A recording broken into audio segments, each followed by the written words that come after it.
बस 10,000 रुपए दे करके वोट ले लिया। बाद में जैसे और स्टेटों में इन्होंने किया है कि नंबर्स कम कर देना है, बाद में नियम बना देंगे, रूल्स बना देंगे, बाद में पता लगा कि उतनी हमारी माता बहनों को मदद नहीं मिल रही। नहीं, इतना सीट जीते हैं 202 डबल सेंचुरी हजम नहीं हो रहा। अगर 202 आ सकते हैं तो जिस स्टेट में ज्यादा सीटें हैं, तो अगर 70% 80% सीटें कोई पॉलिटिकल पार्टी जीत सकती है, तो दूसरी पॉलिटिकल पार्टी भी 90% लोगों के साथ काम करके 90% लोगों के साथ काम करके मैं समझता हूं उनसे बेहतर परफॉर्म कर सकते हैं। बिहार की जीत यूपी की जीत को बराबरी नहीं कर सकता। यूपी की जीत अलग जीत है, बिहार की जीत अलग जीत है। आप बिहार जीत सकते हैं, लेकिन यूपी की जो हार हुई है उसको अभी हार में जीत में बदलने में समय है। उसके लिए हम लोग तैयार हैं। क्योंकि बिहार के इलेक्शन के बाद नहीं, हम रीजनल पार्टीज के जो उम्मीद है वो हार चुकी है शायद। नहीं, देखिए, आरजेडी आपके दोस्त पार्टी है, संगीत साथ में कांग्रेस है, आप सारे अलायंस है। बिहार के इलेक्शन आपको कहीं लगता है कि रीजनल पार्टीज के बड़ा टॉस है? देखिए, चुनाव हार जीत और उससे सीख मिलती है। आप पॉपुलर हो सकते हैं, आपको वोट ज्यादा मिलेगा, लेकिन बीजेपी की जो मशीनरी है, बीजेपी का जो काम करने का तरीका है, बीजेपी जिन इश्यूज को लेकर के ग्रास रूट तक जाते हैं। मान लीजिए उन्होंने अब ये कहना शुरू किया है कि महिलाओं ने बहुत उन्हें वोट दिया है, विमेन वोट ज्यादा मिला है उनको, ये तो बताया जा सकता है, लेकिन आप 10,000 रुपए कब तक देंगे? आप सम्मान का जीवन नहीं देना चाहते हैं। अच्छा, उन महिलाओं को आप 10,000 दे रहे हो जिनके पति परिवार के लोग एक साथ नहीं रह सकते हैं।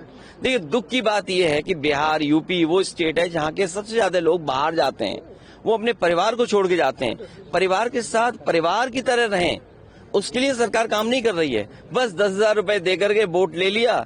बाद में जैसे और स्टेटों में इन्होंने किया है कि नंबर्स कम कर देना है, बाद में नियम बना देंगे, रूल्स बना देंगे, बाद में पता लगा कि उतनी हमारी माता बहनों को मदद नहीं मिल रही। सेम महाराष्ट्र में और किसी स्टेट में इसी तरह का काम होता है। आप कैसे रीड करते हैं सर, क्योंकि काफी सालों से आप पॉलिटिक्स को देखते जा रहे हैं, बीजेपी का इस बेहतरीन विन कहा जा रहा है उनके तरफ से, एनडीए का बेहतरीन विन जेडीयू को, आप कैसे देखते हैं सर? नहीं, इतना सीट जीते हैं 202 डबल सेंचुरी हजम नहीं हो रहा।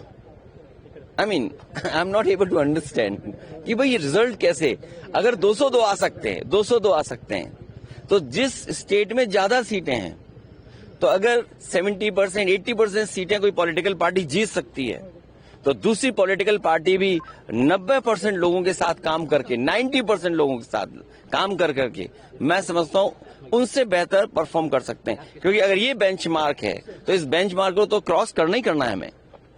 लेकिन सर, जिस तरह से, ये एक लास्ट क्वेश्चन सर, आप इस इलेक्शन से क्या सबक सीख सकते हैं? या टीएमसी हो, जेडीयू हो, आप मेनली आरजेडी हो, या आपके एसपी तो बड़ी तगड़ी पार्टी है यूपी में, क्या एक सबक है कि किस दिशा में जाना चाहिए नेक्स्ट इलेक्शन में? यूपी में हम लोगों ने हार से ही सीखा है, और हार से ही सीखने का मौका मिलता है। जब आप बिल्कुल नीचे पहुंच जाते हैं तब आपको लगता है कि वो ऊंचाई पर कैसे पहुंचे हैं। हम हारे थे, मुझे याद है, हमें 5 सीट मिली थी, मैं सरकार नहीं बना पाया, और उसके बाद डबल इंजन, उन दोनों डबल इंजनों को हमने हराया, और ऐसी ऐसी सीटें वो हारे हैं अभी भी शायद वो कल्पना नहीं कर सकते। अभी बिहार की जीत यूपी की जीत को बराबरी नहीं कर सकता। यूपी की जीत अलग जीत है, बिहार की जीत अलग जीत है। आप बिहार जीत सकते हैं, लेकिन यूपी की जो हार हुई है उसको अभी हार में जीत में बदलने में समय है। उसके लिए हम लोग तैयार हैं। असेंबली इलेक्शन बहुत दूर नहीं, उसके लिए हम लोग तैयार हैं। आज हम और आप मिल रहे हैं, हो सकता है कि अगर 11 जनवरी 2027, अगर 11 जनवरी 2027 को डिक्लेयर होता है इलेक्शन, तो आज हमारे पास 423 424 दिन है, और यूपी में 403 असेंबली हैं, तो हमारे पास 20 ही दिन तो स्पेयर में हैं। तो 20 ही दिन स्पेयर में, बाकी तो हमें काम ही करना है। सर, बेंगलुरु एक बड़ा उम्मीद लेके आए हैं, कैंपेन आपने शुरू किए हैं, क्या सोच रहे हैं सर? देखिए, ये मैंने जैसे शुरू में कहा आपसे कि ये एयरपोर्ट, ये जगह वो है जहां से मैं ऑटो से जाकर के और मैसूर के लिए बस पकड़ता था। अब तो एयरपोर्ट भी बदल गया, वो जो बस स्टैंड में जो कभी कभार बसें मिल जाती, वो बस स्टैंड भी कितना बड़ा हो गया है। बेंगलोर में वहां पहुंचने पर 45 मिनट लगते थे, आज शायद ज्यादा समय लगेगा। पीएम एक बात बोले हैं सर कि ये रीजनल पार्टी से, कांग्रेस से, ये इन फाइटिंग से डर रही है, ये खुद टूटने वाली पार्टी से टूट भी सकती है। आप क्या कहेंगे सर इसके लिए? उसमें इतना ही कहना है कि वो हमारे यूपी में एक मुख्यमंत्री हैं, 2 मुख्यमंत्री वो हैं जो हटाना चाहते हैं मुख्यमंत्री को।